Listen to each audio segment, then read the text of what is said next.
नमस्कार भाइयों और बहनों, मैं एडवोकेट प्रशांत साहू आज फिर से आप लोगों का स्वागत करता हूं। आज हम लोग बात करते हैं एक ऐसे अपराध के बारे में, एक ऐसे प्रकरण के बारे में कि जो कि शायद इतिहास में पहली बार है कि आज़ादी के बाद किसी महिला को फांसी की सज़ा दी गई है। तो सबसे पहले हम लोग बात करते हैं कि ऐसा कौन सा अपराध था कि जिसमें कि किसी महिला को फांसी की सज़ा सुनाई गई है। तो यह मामला है वर्ष 2008 का। एक युवती जिसका नाम था शबनम, जो कि एक व्यक्ति सलीम नामक व्यक्ति से प्यार करते थे। दोनों की शादी की बात चलती है, लेकिन शबनम के परिवार वाले एग्री नहीं होते हैं। उसके चलते दोनों का प्रेम प्रसंग अधूरा रह जाता है और शादी नहीं हो पाती है। लेकिन जिस समय यह बातचीत चलती है उस समय शबनम प्रेग्नेंट रहती है। उसके बाद दोनों ही शबनम और सलीम एक योजना तैयार करते हैं कि भाई सभी व्यक्ति को, शबनम के फैमिली मेम्बर्स को नींद की दवा दे दी जाए और उसके बाद उनकी हत्या कर दी जाए। तो दोनों ही इस योजना को पूरा करते हैं और अपने परिवार को शबनम के द्वारा नींद की दवा खिलाई जाती है। उसके पश्चात नींद की दवा देने के बाद जैसे ही सभी लोग सो जाते हैं, उसके बाद कुल्हाड़ी से सभी के सर धड़ से अलग कर दिए जाते हैं। अब आप लोग सोच सकते हैं किसी महिला के द्वारा यदि इस प्रकार का कृत्य, महिला या पुरुष के द्वारा, किसी भी व्यक्ति के द्वारा यदि ऐसा कृत्य किया जाता है तो उसको कौन सी सज़ा दी जानी चाहिए। तो मुझे लगता है कि इस मामले में जो भी फांसी की सज़ा सुनाई गई है माननीय सुप्रीम कोर्ट के द्वारा, लेकिन सुप्रीम कोर्ट द्वारा सिर्फ इसकी पुष्टि की गई थी क्योंकि वर्ष 2010 में अमरोहा जिला न्यायालय द्वारा सलीम और शबनम दोनों को ही फांसी की सज़ा सुना दी गई थी। उसके पश्चात 2011 में हाईकोर्ट के द्वारा, इलाहाबाद हाईकोर्ट द्वारा इस फांसी की सज़ा की पुष्टि कर दी गई थी। उसके बाद मार्च 2015 में शबनम के जो एडवोकेट हैं उनके द्वारा एक पुनर्विचार याचिका सुप्रीम कोर्ट में दाखिल की गई थी, जिसको कि मार्च 2015 में खारिज कर दिया गया था। इसके बाद अगस्त 2016 में जो एडवोकेट थे शबनम के, उनके द्वारा राष्ट्रपति महोदय के समक्ष एक अर्जी पेश की गई थी। जो अर्जी प्रावलंब, राष्ट्रपति को जो पावर रहती है क्षमादान की शक्ति का, उसके अंतर्गत एक अर्जी लगाई गई थी कि शबनम को फांसी नहीं दी जाए क्योंकि उसका एक छोटा बच्चा है जो कि शबनम पे ही आश्रित है। तो उसको भी माननीय राष्ट्रपति द्वारा खारिज कर दिया गया था, उसको अस्वीकार कर दिया गया था। तो आज हम लोग बात करने वाले हैं क्षमादान की शक्ति क्या होती है, क्योंकि इस केस में उसका उपयोग किया गया है। तो क्षमादान की शक्ति को भारतीय संविधान के अनुच्छेद 72 में तथा 161 में, 72 में राष्ट्रपति को जो क्षमादान की शक्ति दी गई है तथा 161 में यदि बात करें तो राज्यपाल को जो क्षमादान की शक्ति दी गई है। दोनों में क्या अंतर है और क्षमादान की शक्ति के कितने प्रकार हैं। तो सबसे पहले हम लोग बात करते हैं क्षमादान की शक्ति के प्रकारों के बारे में। तो क्षमादान की शक्ति को 5 प्रकारों में विभाजित किया गया था।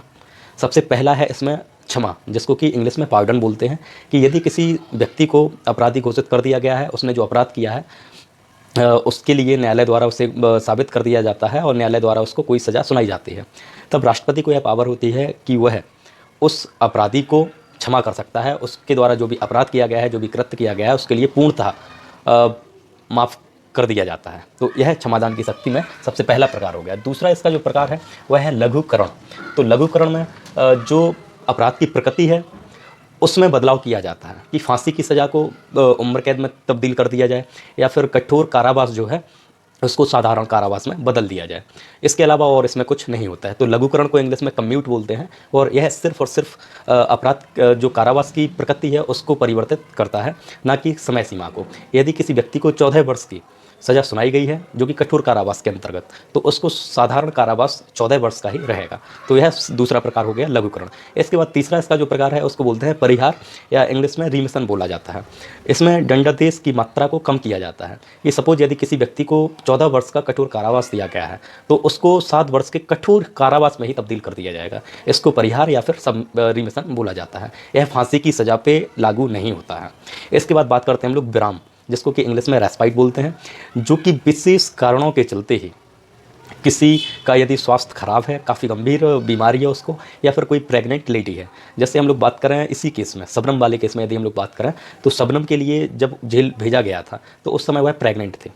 तब न्यायालय द्वारा इसी आदेश के अंतर्गत राष्ट्रपति के समक्ष एक अर्जी लगाई गई थी और उसको एक दूसरी सेल में रखा गया था तथा प्रेग्नेंट लेडी के लिए जो सुख सुविधाएं दी जाती हैं, जिसकी उन्हें आवश्यकता होती है, वह समस्त सुख सुविधाएं शबनम को प्रदत्त की गई थी। तो यह हमारा चौथा प्रकार हो गया विराम, जिसको कि इंग्लिश में रेस्पाइट बोलते हैं। इसके बाद जो अंतिम प्रकार है इसका प्रावलंब, या जिसको रिप्राइव बोला जाता है। इसमें मृत्यु दंड को अस्थायी तौर पर निलंबित कर दिया जाता है कि सपोज सुप्रीम कोर्ट द्वारा यदि कोई डेट फिक्स कर दी गई है तो उस डेट को आगे बढ़ाने के लिए राष्ट्रपति के समक्ष एक आवेदन लगाया जाता है क्षमादान की शक्ति के अंतर्गत कि भाई जो डेट है उस डेट पे फांसी ना दे के उसको आगे बढ़ाया जाए, उसको डिले किया जाए। तो जैसे कि हम लोग बात करते हैं निर्भया वाले केस में, तो निर्भया वाले केस में फांसी की सज़ा की डेट एक बार फिक्स हो गई थी, लेकिन उसके बाद जैसे ही जो वकील थे उनके एपी सिंह सर, तो उनके द्वारा उस फांसी की सज़ा को डिले किया गया था। तो इसी आवेदन के तहत ही उस फांसी की सज़ा को आगे डिले किया गया था। तो यह 5 प्रकार होते हैं क्षमादान की शक्ति। अब 72 आर्टिकल और आर्टिकल 161 दोनों में क्या अंतर है? तो 72 जो है वह राष्ट्रपति को शक्ति प्रदान करता है तथा 161 राज्यपाल के लिए शक्ति प्रदान करता है। दोनों में बेसिक सा डिफरेंस है। सबसे पहले हम लोग बात करते हैं राष्ट्रपति की। तो राष्ट्रपति को अनलिमिटेड पावर होता है इसमें कि वह फांसी की सज़ा को भी रोक सकता है और माफ़ कर सकता है अपराधी के लिए। दूसरा, यदि कोई कोर्ट मार्शल का केस रहता है, सैन्य न्यायालय या सेना का कोई मामला रहता है, तो उसमें भी राष्ट्रपति को पावर होती है कि वह वहाँ पे भी इन सब शक्तियों का प्रयोग कर सकता है, क्षमादान की शक्ति का प्रयोग कर सकता है। और वहीं पे हम लोग बात करें राज्यपाल की शक्ति का, जो कि अनुच्छेद 161 में बताया गया है। तो फांसी की सज़ा और सैन्य न्यायालय के मामले के अतिरिक्त जितने भी आरोप हैं, जितने भी अपराध हैं, उन सभी अपराधों में राज्यपाल के लिए पावर होती है कि वह गृह मंत्रालय से बातचीत करके और जो भी अपराधी है उसकी सज़ा को कम किया जा सकता है, कठोर कारावास को साधारण कारावास में परिवर्तित कर दिया जा सकता है। मतलब 2 चीज़ें छोड़ के, फांसी की सज़ा और सैन्य न्यायालय के मामले, इनके अलावा सभी में पावर होती है राज्यपाल के लिए। तो दोस्तों, प्रेम प्रसंग का जो भी मसला हो, इस प्रकार का कृत्य चाहे वो लड़के द्वारा हो या फिर लड़की द्वारा हो, किसी भी व्यक्ति को ऐसा नहीं करना चाहिए, क्योंकि आप 5-6 महीने की मोहब्बत के लिए उसके बाद अपने परिवार की यदि हत्या कर रहे हैं या परिवार के लिए आप गलत भी सोच रहे हैं, तो यह बहुत ही शर्मिंदगी वाली बात है। क्योंकि पूरा आपका जो भी परिवार है, माता पिता जो भी व्यक्ति हैं, उनके द्वारा बड़े ही अच्छे तरीके से, मतलब उनकी जितनी हैसियत होती है उस तरीके से आपको पालते हैं वो लोग। उसके बाद जाके आप सोचो, 7 व्यक्ति एक परिवार के, माता पिता, 2 भाई 2 बहन और एक मौसी की लड़की थी, तो 7 लोगों का कत्ल, वो भी कुल्हाड़ी से सर अलग कर दिए गए सभी के। तो कितना गंभीर अपराध किया है, जो कि भारतीय दंड प्रक्रिया संहिता के अंतर्गत पूरा प्रोसीजर जो 164 के बयान होते हैं, पूरा इसको अप्लाई किया गया है और धारा 302 के तहत शबनम और सलीम पर मुकदमा दायर किया गया था और उसी के तहत अमरोहा जिला न्यायालय द्वारा दोनों को ही फांसी की सज़ा सुनाई गई थी। और माननीय सुप्रीम कोर्ट का भी मुझे बड़ा अच्छा फैसला लगा कि जो भी उनने पुनर्विचार याचिका वकील के माध्यम से पेश की गई थी उसको खारिज कर दिया गया। और राष्ट्रपति महोदय का भी बहुत ही अच्छा फैसला था कि उनने वर्ष 2016 में इसमें जो प्रावलंब के लिए आवेदन लगाया गया था कि फांसी की सज़ा को डिले कर दिया जाए, तो उसको भी उनने खारिज कर दिया गया था। अब हो सकता है कि फांसी की सज़ा 1-2 महीने के अंतर्गत दे दी जाएगी। और हाँ, महिलाओं के लिए फांसी की सज़ा का जो है, तो सिर्फ मथुरा में ही एक जेल है जिसमें कि कोई महिला है और यदि उसको फांसी दी जानी है तो सिर्फ महिला के उसी जेल कारावास में, उसी जेल में व्यवस्था है। इसके अलावा संपूर्ण भारत में और कहीं भी किसी महिला कैदी को फांसी के लिए व्यवस्था नहीं की गई है।